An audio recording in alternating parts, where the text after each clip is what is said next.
Assalamualaikum dan salam sejahtera. Pada kali ini kita akan menyambung pelajaran kita dalam subtopik kategori kenderaan cekap tenaga. Baik, kenderaan yang berikutnya ialah kenderaan solar. Kenderaan solar ialah satu teknologi yang masih dalam peringkat kajian. Terdapat banyak implikasi penggunaan kenderaan solar. Secara teorinya, penggunaan kenderaan solar adalah jauh lebih baik daripada kenderaan elektrik. Ini kerana walaupun kenderaan elektrik tidak menggunakan bahan api fosil sebagai sumber tenaga, tenaga elektrik yang digunakan untuk mengecas kenderaan elektrik masih lagi dihasilkan menggunakan bahan api fosil. Manakala kenderaan solar pula mendapat sumber tenaganya daripada tenaga solar yang dihasilkan dan diperbaharui. Penggunaan kenderaan solar akan menjadi terhad kepada suatu kawasan yang mempunyai tenaga matahari yang cukup untuk menjana kuasa. Kelebihan kenderaan solar. Pertama, sumber tenaga untuk kenderaan solar ialah cahaya matahari.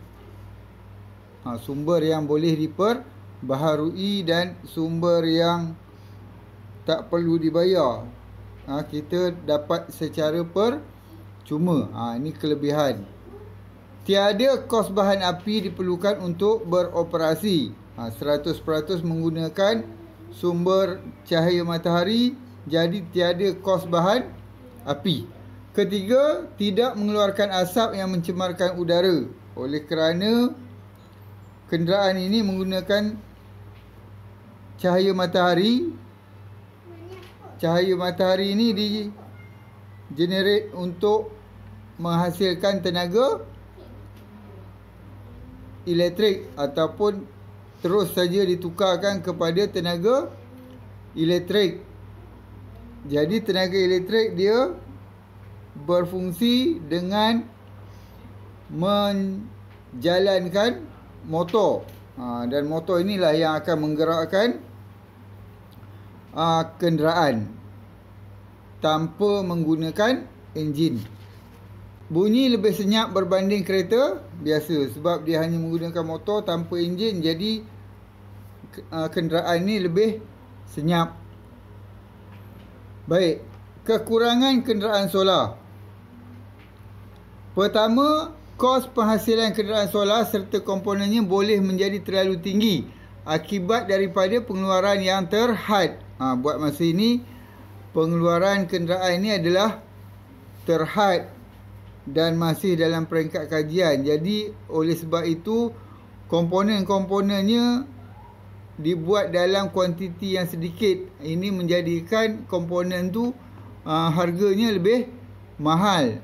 Jadi kos untuk penghasilan kenderaan ini juga akan menjadi tinggi. Kedua, jarak perjalanan adalah terhad bergantung pada cahaya matahari. Sebab kenderaan ini menggunakan cahaya matahari, jadi jarak perjalanan tu adalah terhad seperti mana kenderaan elektrik perlu cas bateri dulu baru bergerak. Begitu juga dengan kenderaan yang menggunakan cahaya matahari ini. Pergantungan cahaya matahari ini terhad pada waktu siang sahaja, sedangkan pada waktu malam tak ada sumber cahaya matahari. Jadi pada waktu siang inilah cahaya matahari tadi digunakan untuk menggerakkan kenderaan dan juga untuk mengecas bateri. Bateri ini dicaskan untuk digunakan pada ketika cahaya matahari kurang ataupun tanpa cahaya matahari. Ketiga, tidak mempunyai kelajuan atau kuasa seperti kenderaan petrol dan diesel. Dia tak secekap, tak sekuat kuasa yang dihasilkan oleh kenderaan petrol apalagi diesel. Kajian yang dijalankan terhadap kenderaan solar telah lama, tetapi tahap pencapaiannya masih di peringkat awal.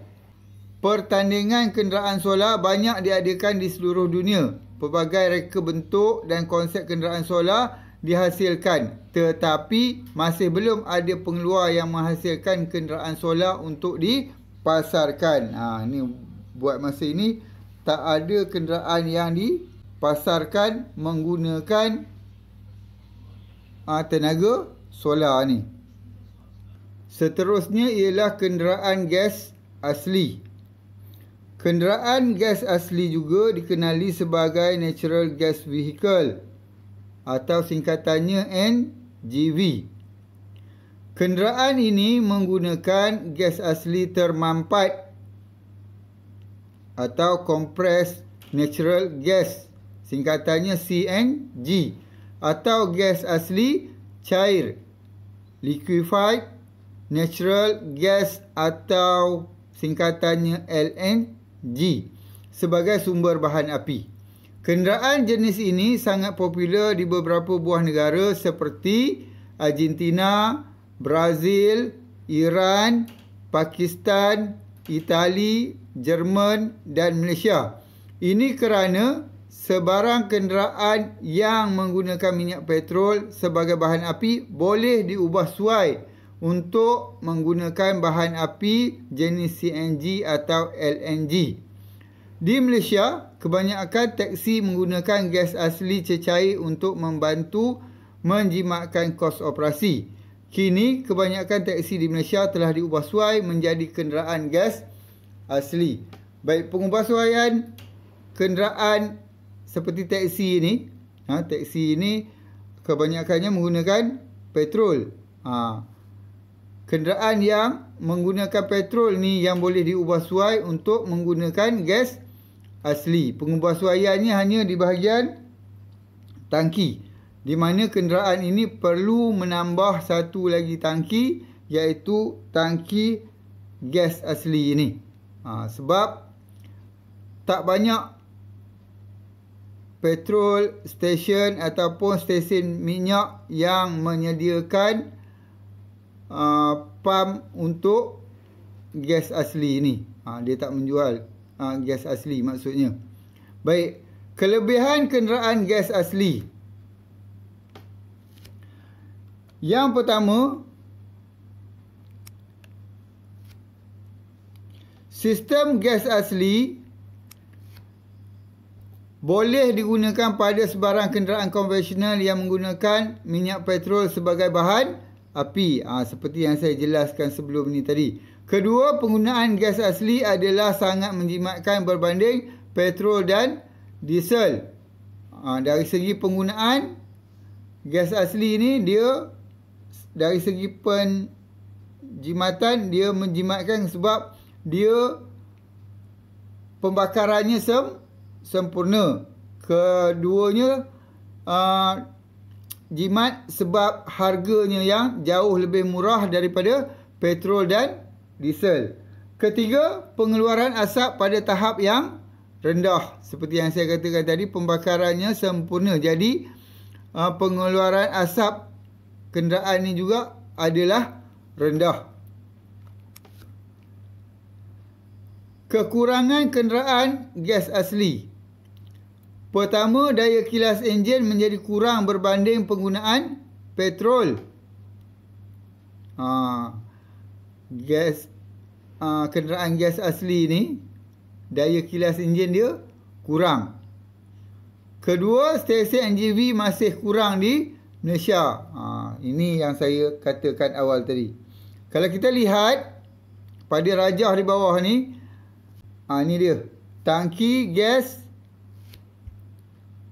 dan ini tangki petrol. Ada dua tangki kat sini. Ini ada lagi tangki tambahan untuk gas.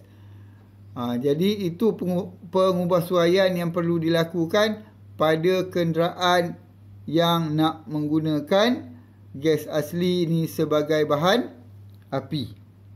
Kita terus kepada subtopik 4.2.3, kesan penggunaan kenderaan cekap tenaga terhadap ekonomi, sosial dan alam sekitar berdasarkan aspek kelestarian.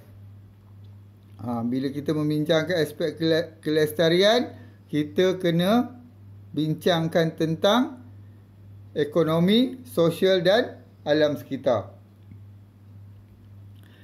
Usaha mengurangkan pelepasan asap terutama di kawasan bandar telah banyak dijalankan oleh pihak berkuasa.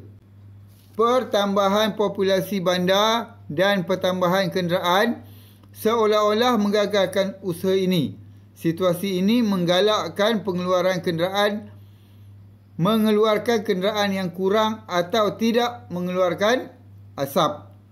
Pengeluaran kenderaan cekap tenaga seperti kenderaan elektrik dan kenderaan hybrid dilihat dapat memberi kesan terhadap ekonomi, sosial dan alam sekitar. Kita tengok kesan kenderaan cekap tenaga ni kepada ekonomi dulu. Yang pertama, kesan positif terhadap penggunaan kenderaan cekap tenaga ini dilihat mampu meningkatkan pembangunan ekonomi negara melalui penggunaan teknologi. Kedua, ketidakbergantungan terhadap sumber tenaga yang tidak boleh diperbarui seperti petroleum sebagai bahan api untuk kenderaan bermotor dapat mengurangkan perbelanjaan negara dari segi subsidi bahan api. Buat masa ini, kerajaan bagi dekat pengguna-pengguna kenderaan yang menggunakan petrol dan diesel ni subsidi. Jadi, kalau kenderaan cekap tenaga ni digunakan, penggunaan bahan api ni akan jadi berkurangan. Jadi, berkuranganlah subsidi yang akan ditanggung oleh kerajaan. Ketiga, permintaan kenderaan cekap tenaga yang tinggi dapat membuka peluang pasaran baharu dalam sektor automotif negara. Apabila banyak permintaan terhadap kenderaan cekap tenaga ni, maka peluang pasaran baru akan wujud dan juga mungkin akan meningkatkan lagi peluang pekerjaan kepada sektor automotif di negara kita. Kemudian kita tengok kesannya terhadap sosial. Dari sudut sosial, kesan positif penggunaan kenderaan cekap tenaga ini akan meningkatkan kualiti hidup untuk semua kehidupan manusia. Aktiviti sosial dapat dijalankan dengan lebih sihat dan terancang disebabkan alam sekitar yang bersih dan tidak tercemar. Seperti yang kita dah bincangkan sebelum ni, kenderaan cekap tenaga ni kurang mengeluarkan asap ataupun tidak mengeluarkan asap bagi kenderaan elektrik dan solar. Jadi, udara akan jadi lebih bersih. Alam sekitar kita bersih dan tidak tercemar. Jadi, aktiviti-aktiviti sosial seperti beriadah, berjoging, kenuri kenara ke apa ke, boleh dijalankan dengan lebih sihat. Ketiga, tadi yang kedua, ni yang ketiga, impak terhadap penurunan masalah sosial berkait rapat dengan peningkatan ekonomi negara. Seterusnya, alam sekitar. Penggunaan kenderaan cekap tenaga memberi kesan yang positif terhadap alam sekitar seperti kualiti udara, terma dan bunyi. Ini dah kita bincangkan terdahulu tadi. Kesan penggunaan teknologi ini juga dilihat sebagai usaha dalam mengurangkan kesan pencemaran udara yang disebabkan pengeluaran gas daripada egzos kenderaan. Yang ketiga, memelihara dan meminimumkan kesan terhadap alam sekitar serta menjamin kelestarian biodiversiti umumnya. Baik, dengan itu berakhir perbincangan kita berkenaan dengan kenderaan cekap tenaga.